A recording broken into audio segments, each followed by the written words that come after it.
ഡോക്ടറെ ഭാര്യയുടെ മുന്നിൽ നാണം കെട്ട് നിൽക്കുകയാണ് ഞാൻ. ഒരു രീതിയിൽ എനിക്ക് അവളുടെ അടുത്തേക്ക് അപ്രോച്ച് ചെയ്യാൻ പോലും പറ്റുന്നില്ല എന്ന സാഹചര്യത്തിൽ പല ആളുകളും നമ്മളടുത്ത് വന്നിട്ടുണ്ട്. കാരണം എന്താന്ന് ചോദിക്കുമ്പോൾ ഒന്നെങ്കിൽ അത് ഉദ്ധാരണക്കുറവാണ്. എങ്ങനെ നോക്കിയാലും ചിലപ്പോൾ അവൾ അത്രയും കഷ്ടപ്പെട്ടിട്ടായിരിക്കും ഉദ്ധരിപ്പിക്കുന്നുണ്ടാവുക. അല്ലെങ്കിൽ എന്നോട് ചോദിച്ചിട്ടുണ്ട് പറ്റണില്ല എന്നാണെങ്കിൽ എന്തിനാ എൻ്റെ അടുത്തേക്ക് വരുന്നത് എന്നുള്ളത്. അങ്ങനെയൊക്കെ കേൾക്കുമ്പോൾ തന്നെ നിങ്ങൾക്ക് അറിയില്ല ഡോക്ടറെ എൻ്റെ സങ്കടം എന്താണ് എന്നുള്ളത്. അതേപോലെ മറ്റൊരു സാഹചര്യം പറയാനുണ്ട്. ഡോക്ടറെ ഞാൻ തുടങ്ങുന്നതിന് മുന്നേ അവസാനിപ്പിച്ച അവസ്ഥയാണ്, അല്ലെങ്കിൽ ചിലപ്പോൾ അങ്ങനെ മൂഡായി വന്നിട്ടുണ്ടാവും, അപ്പോഴേക്കും എൻ്റെ കയ്യിൽ നിന്ന് എല്ലാം പോയിട്ടുണ്ടാവും എന്നുള്ള സാഹചര്യം. അപ്പോൾ ഇതിൻ്റെ കാരണം എന്ന് പറയുന്നത് നമ്മൾ പറയുന്ന സമയക്കുറവാണ്. ഇങ്ങനെയൊക്കെ ഉണ്ടാകുമ്പോൾ ഭാര്യ എന്നോട് പറയുന്നുണ്ട്, എന്നെ എന്തെങ്കിലും പരിഗണന ഉണ്ടോ, ഉണ്ടെങ്കിൽ ഇങ്ങനെയൊക്കെ ആയി പോവോ എന്നൊക്കെയുള്ള രീതിയിലുള്ളൊരു സംസാരമാണ് വൈഫിൻ്റെ അടുത്തുനിന്ന്. സഹിക്കാൻ പറ്റാത്തതുകൊണ്ടാണ് ഡോക്ടറെ ഞങ്ങളോട് കോൺടാക്ട് ചെയ്യുന്നത് എന്ന് പറഞ്ഞിട്ട്. അപ്പം ഇങ്ങനെ ബുദ്ധിമുട്ടുന്നവർക്ക് 4 ഭക്ഷണങ്ങൾ, അതായത് നിങ്ങൾ നിർബന്ധമായിട്ടും നിങ്ങളുടെ ലൈഫിലേക്ക്, നിങ്ങളുടെ ജീവിത ശൈലിയിലേക്ക് ഇൻക്ലൂഡ് ചെയ്യേണ്ട 4 ഭക്ഷണങ്ങളെ കുറിച്ചാണ് നമ്മൾ ഇന്നിവിടെ ഡിസ്കസ് ചെയ്യാൻ പോകുന്നത്. ഞാൻ ഡോക്ടർ ഹിബ അബ്ദുൽ മജീദ്, ഡോക്ടർ ഹിബ സാറൂബിയ, പെരിന്തൽമണ്ണ, മലപ്പുറം ജില്ല.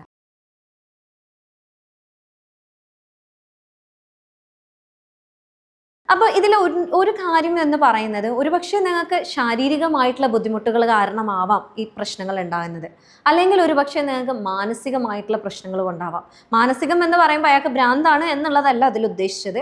അവർക്ക് ഒരുപക്ഷെ അവരുടെ വൈഫുമായിട്ടുള്ള ആ ഒരു ദാമ്പത്യ ജീവിതത്തിൽ ഉണ്ടാകുന്ന എന്തെങ്കിലും മുറിവുകൾ കാരണമാവാം, അല്ലെങ്കിൽ അവരുടെ പേഴ്സണൽ ലൈഫിൽ ഉണ്ടാകുന്ന ടെൻഷൻസ് കൊണ്ടാവാം, കരിയർ ലൈഫിൽ ഉണ്ടാകുന്ന ടെൻഷൻസ് കൊണ്ടാവാം, അല്ലെങ്കിൽ അവർക്ക് തന്നെ സ്വയം ഉണ്ടാകുന്ന ഒരു അപകർഷതാബോധമുണ്ട്. ഞാൻ എൻ്റെ വൈഫിനെ സാറ്റിസ്ഫൈ ചെയ്യുന്നില്ലേ, അല്ലെങ്കിൽ എന്നെ കൊണ്ട് ഇത് പറ്റില്ലേ, ഞാൻ ഇത് ചെയ്യുന്നത് അവൾക്ക് ഇഷ്ടപ്പെടുന്നില്ലേ, ഇങ്ങനെയുള്ള ഒരുപാട് പ്രശ്നങ്ങളുണ്ട്. അപ്പോൾ ഇതിൽ മെയിനായിട്ട് പറയാനുള്ളത്, നിങ്ങൾക്ക് ഉദ്ധാരണക്കുറവുണ്ട്, സമയക്കുറവുണ്ട്. അത് നിങ്ങൾ ഫസ്റ്റ് ആക്സെപ്റ്റ് ചെയ്യുക. എനിക്ക് ഇതുണ്ട്, ഇതിന് ഞാൻ ട്രീറ്റ്മെൻറ്റ് എടുക്കണം എന്നുള്ളത് ആക്സെപ്റ്റ് ചെയ്യുക. രണ്ടാമതായിട്ട് നിങ്ങൾ നിർബന്ധമായിട്ടും ചെയ്യേണ്ട കാര്യം എന്ന് പറയുന്നത്, നിങ്ങളുടെ വൈഫുമായിട്ട് ഒന്ന് തുറന്ന് ഇതിനെക്കുറിച്ച് സംസാരിക്കുക എന്നുള്ളതാണ്. അവിടെ നിങ്ങൾക്ക് ഒന്നാമത്തെ പ്രശ്നം എന്ന് പറയുന്നത്, ഇത് പഴയ പോലെ ആവോ, ദൈവമേ ഞാൻ ഇതിലേക്ക് എൻ്റർ ചെയ്യുമ്പോഴേക്കും ഇത് പഴയ പോലെ ആവോ എന്ന് പറഞ്ഞിട്ടായിരിക്കും ഒരുപക്ഷെ നിങ്ങൾ കിടപ്പറയിലേക്ക് തന്നെ പോകുന്നത്.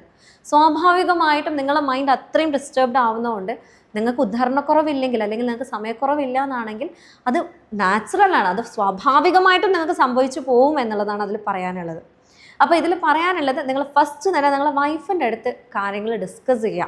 ഇങ്ങനെ പ്രശ്നങ്ങളുണ്ട്, ഇങ്ങനെ ഇതുണ്ട്, ഇങ്ങനെ നമുക്ക് ട്രീറ്റ്മെൻറ്റ് തേടാം, നിനക്ക് ഇതിൽ ഓക്കെ ആണോ, നിനക്ക് എന്തെങ്കിലും പ്രശ്നങ്ങളുണ്ടോ, അല്ലെങ്കിൽ നിങ്ങൾക്ക് നോർമലായിട്ട് ഇരിക്കുന്ന സമയത്ത് തന്നെ നിങ്ങളെ ഭാര്യയുമായിട്ട് പങ്കുവെക്കാവുന്ന കാര്യങ്ങളാണിത്. അപ്പോൾ ഇനി നമ്മളുടെ വിഷയത്തിലേക്ക് കടക്കുകയാണെന്നുണ്ടെങ്കിൽ, നിങ്ങൾ നിർബന്ധമായിട്ടും 4 ഭക്ഷണങ്ങൾ നിങ്ങളുടെ ലൈഫിലേക്ക് ഇൻക്ലൂഡ് ചെയ്യുക എന്ന് പറയുന്നത്. അതിലാദ്യം തന്നെ പറയാനുള്ളത് എന്ന് പറയുന്നത്, മുട്ടയും അതിലേക്ക് നിങ്ങൾ കുറച്ച് കറുത്ത് അല്ലെങ്കിൽ ഉണക്കി പൊടിച്ച് കുരുമുളക് ആഡ് ചെയ്യുക എന്നുള്ളതാണ്.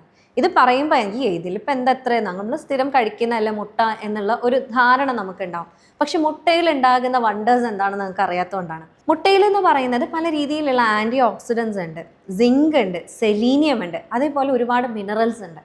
ഇതൊക്കെ എന്ന് പറയുന്നത് നിങ്ങളുടെ ശരീരത്തിലുള്ള രക്തയോട്ടം കൂട്ടാൻ, അതായത് പ്രത്യേകിച്ച് നിങ്ങളുടെ ലിംഗത്തിലേക്കുള്ള രക്തയോട്ടം നല്ല രീതിയിൽ കൂട്ടാനും, അവിടെ എന്തെങ്കിലും രീതിയിലുള്ള ബ്ലോക്കുകൾ ഉണ്ട് എന്നുണ്ടെങ്കിൽ അതിനെ ഒരു പരിധി വരെ ഒന്ന് മാറ്റി നിർത്താൻ, അല്ലെങ്കിൽ ആ ഒരു ഇൻഫ്ലമേഷൻസിന്, അവിടെ ഉണ്ടാകുന്ന നീർക്കെട്ടുകളെ ഒന്ന് കുറയ്ക്കാൻ ഇത് നന്നായിട്ട് സഹായിക്കുന്നുണ്ട്. അപ്പം നെക്സ്റ്റ് ടൈം മുട്ട എന്ന് പറയുന്നത് എങ്ങനെ കഴിക്കേണ്ടതെന്ന് ചോദിക്കുകയാണെന്നുണ്ടെങ്കിൽ, ഒന്നെങ്കിൽ നിങ്ങൾക്ക് അതിനെ ഓംലേറ്റ് ആയിട്ട്, അല്ലെങ്കിൽ അതിൽ മാക്സിമം എണ്ണ കുറയ്ക്കുക എന്നുള്ളതാണ് അതിൽ പറയാനുള്ളത്. നല്ല രീതിയിൽ അടിച്ച് അതിലേക്ക് കുരുമുളക് ചേർക്കുക. അതല്ല എന്നാണെങ്കിൽ നിങ്ങൾക്ക് വേണമെങ്കിൽ ബോയിൽ ചെയ്തിട്ട് അതിലേക്ക് ജസ്റ്റ് ഉപ്പും കുരുമുളകും കൂട്ടി കഴിക്കുന്നവരുണ്ട്, അങ്ങനെയാണെങ്കിലും കഴിക്കാവുന്നതാണ്. എത്ര മുട്ട എന്ന് ചോദിക്കാറുണ്ട് ചില ആളുകൾ. നിങ്ങൾക്ക് 3 മുട്ട വരെ കഴിക്കാവുന്നതാണ്. അത് നിങ്ങൾക്ക് കൊളസ്ട്രോൾ ഇല്ലാത്ത ഒരാളാണ്, നിങ്ങൾക്ക് പൊതുവേ നിങ്ങളുടെ ഫാമിലിയിൽ കൊളസ്ട്രോൾ പ്രശ്നങ്ങൾ റൺ ചെയ്യുന്നില്ല എന്നാണെങ്കിൽ ദിവസം 3 മുട്ട വരെ നിങ്ങൾക്ക് കഴിക്കുന്നതിന് യാതൊരു പ്രശ്നങ്ങളും ഉണ്ടാവാൻ പോകുന്നില്ല. ഇനി അടുത്തത് പറയുകയാണെന്നുണ്ടെങ്കിൽ, നിങ്ങൾക്ക് ഇഞ്ചിയും ഹണി, നമ്മളുടെ തേനും, ഇത് പറയുമ്പോൾ വളരെ കോമൺ ആയിട്ടുള്ള ഒരു സംഭവമാണ്. ഇതിലിപ്പോൾ എന്താ എത്ര പറയാനുള്ളതെന്നൊക്കെ ചോദിക്കും. പക്ഷേ ഇതിൽ പറയാനുള്ളത്, ഇതിന് നാച്ചുറൽ അഫ്രോഡിസിയാക്ക് എന്നാണ് പറയുന്നത്. അതായത് നിങ്ങൾ വയഗ്ര അല്ലെങ്കിൽ മൂഡ് എലിവേറ്റ് ചെയ്യാൻ വേണ്ടിയിട്ട് കഴിക്കുന്ന ആ ഗണത്തിൽപ്പെടുന്ന ഒരു കോമ്പിനേഷനാണിത്. അപ്പോൾ ഇതിൻ്റെ കാരണം എന്താണെന്ന് വെച്ചാൽ, ഇതിൽ ഒരുപാട് ആൻറ്റി ഓക്സിഡൻസ് ഉണ്ട്. അതേപോലെ നിങ്ങൾക്ക് നിങ്ങളുടെ ശരീരത്തിലുള്ള നീർക്കെട്ടുകളെ കുറയ്ക്കാൻ സഹായിക്കുന്ന ഒരുപാട് കണ്ടൻസ് ഉണ്ട് ഇതിൽ. അപ്പോൾ ആൻറ്റി ഓക്സിഡൻസ് കൊണ്ട് എന്താ കാര്യമുള്ളതെന്ന് ചോദിക്കും. അതായത് നമ്മളുടെ ശരീരത്തിൽ ഒരുപാട് പ്രക്രിയകൾ നടക്കുന്നുണ്ട്. ഇപ്പോൾ നമ്മൾ കഴിക്കുന്നത് മുതൽ നമ്മൾ കൈ അനക്കുന്നത്, നമ്മൾ കാണുന്നത്, ഇതൊക്കെ ഒരുപാട് പ്രക്രിയകൾ കഴിഞ്ഞിട്ടാണ് നമ്മൾക്ക് ഇതൊക്കെ ഫീൽ ചെയ്യുന്നത്. അപ്പോൾ ഈ പ്രക്രിയകൾ നടക്കുമ്പം ഇതിൻ്റെ ഏതൊരു പ്രക്രിയ നടക്കുകയാണെങ്കിലും അതിനൊരു ആഫ്റ്റർ എഫക്റ്റ് അല്ലെങ്കിൽ അതിനൊരു എന്താ പറയുക, അതിനൊരു വേസ്റ്റ് പ്രോഡക്റ്റ് ഉണ്ടാവും. അങ്ങനെ വേസ്റ്റ് പ്രോഡക്ട്സ് ആയിട്ട് ഫ്രീ റാഡിക്കൽസ് എന്ന് പറയുന്ന സാധനങ്ങൾ നമ്മുടെ ശരീരത്തിൽ ഉൽപ്പാദിപ്പിക്കപ്പെടുന്നുണ്ട്. അപ്പോൾ ഈ ഫ്രീ റാഡിക്കൽസിൻ്റെ പരിപാടി എന്താണ്? ഇത് അവിടെ ഇവിടെയൊക്കെ ഡെപ്പോസിറ്റ് ചെയ്തിട്ട് പല രീതിയിലുള്ള ഇൻഫ്ലമേഷൻസ്, അതായത് നീർക്കെട്ടുകൾ ഉണ്ടാക്കാനുള്ള സാധ്യതകൾ കൂടുതലാണ്, അല്ലെങ്കിൽ ഉണ്ട്. ഇപ്പം നിങ്ങൾക്ക് ഒരുപാട് വേദനകളുള്ള ആളുകളാണ്, അല്ലെങ്കിൽ നിങ്ങൾക്ക് എപ്പോഴും തടി കൂടുന്ന ഒരാളാണെന്നുണ്ടെങ്കിൽ ഒരുപക്ഷെ നിങ്ങളുടെ ശരീരത്തിൽ ഈ പറയുന്ന പ്രക്രിയ കൂടുതലാണെന്നാണ് അതിനർത്ഥം. അപ്പം നിങ്ങൾക്ക് ഈ ഒരു കണ്ടന്റ് കഴിക്കുകയാണെന്നുണ്ടെങ്കിൽ ഒരു പരിധി വരെ നിങ്ങളുടെ ശരീരത്തിലുള്ള നീർക്കെട്ടുകളെ കുറയ്ക്കാൻ, അതേപോലെ നിങ്ങളുടെ ബ്ലഡ് സർക്കുലേഷനെ ഇമ്പ്രൂവ് ചെയ്യാൻ ഇത് നന്നായിട്ട് ഹെൽപ്പ് ചെയ്യുന്നുണ്ട്. അപ്പം എങ്ങനെയാണ് കഴിക്കേണ്ടതെന്ന് ചോദിക്കുകയാണെന്നുണ്ടെങ്കിൽ 1/2 സ്പൂണ് ഇഞ്ചിയുടെ നീരിലേക്ക് 1 സ്പൂണ് തേൻ ആഡ് ചെയ്തിട്ട് നന്നായിട്ട് മിക്സ് ചെയ്യുക. എന്നിട്ട് നിങ്ങൾ ബെഡ്റൂമിലേക്ക് പോകുന്നതിൻ്റെ മുന്നേ ഡെയിലി ഇത് കഴിക്കുകയാണെന്നുണ്ടെങ്കിൽ വളരെ നല്ലതായിരിക്കും. അതേപോലെ ഇനി മൂന്നാമത്തെ കാര്യം എന്താണ്, അല്ലെങ്കിൽ മൂന്നാമതായിട്ട് നിങ്ങൾ നിർബന്ധമായിട്ടും കഴിക്കേണ്ട എന്താണെന്ന് ചോദിക്കുകയാണെങ്കിൽ അത് പംകിൻ സീഡാണ്. അതായത് നമ്മൾ വെറുതെ വലിച്ചെറിയുന്ന മത്തൻ്റെ കുരുവാണ്. ഇന്ന് ഒരുപാട് ആളുകൾക്ക് അറിയുന്നുണ്ടാവും അതിൻ്റെ ഗുണങ്ങൾ എത്രയാണെന്നുള്ളത്. അപ്പോൾ ഈ മത്തൻ്റെ കുരുവിൽ ഈ പറഞ്ഞ പോലെ സിങ്കിൻ്റെ കണ്ടൻറ്റ് വളരെ കൂടുതലാണ്. ഇത് നിങ്ങൾക്ക് ഒന്നെങ്കിൽ റോസ്റ്റ് ചെയ്തിട്ട് വെറുതെ അങ്ങനെ തൊലിച്ച് കഴിക്കാവുന്നതാണ്, അല്ലെങ്കിൽ അതിൻ്റെ തൊലി പൊളിച്ചിട്ട് അതിനെ നിങ്ങൾക്ക് നിങ്ങളുടെ ഷെയ്ക്കിൽ ആഡ് ചെയ്യാം, അല്ലെങ്കിൽ നിങ്ങൾ കഴിക്കുന്ന എന്ത് സാധനത്തിലേക്കും നിങ്ങൾക്ക് അതിനെ ആഡ് ചെയ്ത് കഴിക്കാവുന്നതാണ്. അപ്പോൾ ഇത് സ്വാഭാവികമായിട്ടും നിങ്ങളുടെ ശരീരത്തിലുള്ള ഈ ഒരു സിങ്കിൻ്റെ കണ്ടൻറ്റ് കൂട്ടുന്നതുകൊണ്ട് തന്നെ സ്പേമിൻ്റെ ക്വാളിറ്റി കൂട്ടാനും ഈ ഒരു ഭാഗത്തേക്കുള്ള രക്തയോട്ടം കൂട്ടാനും അതേപോലെ നിങ്ങൾക്ക് ആ ഒരു സ്റ്റാമിന നൽകാൻ ഇത് നന്നായിട്ട് ഹെൽപ്പ് ചെയ്യുന്നുണ്ട്. നിങ്ങൾക്ക് ആ ഒരു ക്ഷീണം പോകാനൊക്കെ വളരെ ഹെൽപ്പ് ചെയ്യുന്ന ഒരു സംഭവമാണ് ഈ ഒരു മത്തൻ്റെ കുരു എന്ന് പറയുന്നത്. ഇനി നാലാമതായിട്ട് പറയുകയാണെന്നുണ്ടെങ്കിൽ നമ്മളുടെ ഈത്തപ്പഴം, അത്തിപ്പഴം ഒക്കെയാണ്. നിങ്ങൾ കേട്ടിട്ടുണ്ടാവും ഞങ്ങൾ സ്ഥിരം ഈത്തപ്പഴം കഴിക്കുന്ന ആളാണ്, അല്ലെങ്കിൽ അത്തിപ്പഴം കഴിക്കുന്നതാണ് പവറൊക്കെ കൂടാൻ വേണ്ടിയിട്ട് എന്നൊക്കെ പറയുന്നത്. അപ്പോൾ ഇതിലും എന്താണെന്ന് വെച്ചാൽ ആൻറ്റി ഓക്സിഡൻസ് വളരെ കൂടുതലാണ്, പല രീതിയിലുള്ള വൈറ്റമിൻസും മിനറൽസും ഇതിലുണ്ട്.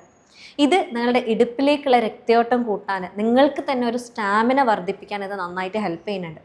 അപ്പോൾ ഇതിൽ പറയാനുള്ളത്, നിങ്ങൾ നല്ല ഷുഗർ ഉള്ള ഒരാളാണെന്നുണ്ടെങ്കിൽ ഇത് കഴിക്കുമ്പോൾ ശ്രദ്ധിക്കുക, പ്രത്യേകിച്ച് ഡേറ്റ്സ് കഴിക്കുമ്പോൾ ശ്രദ്ധിക്കുക, ഓവറായിട്ട് കഴിക്കാതിരിക്കുക.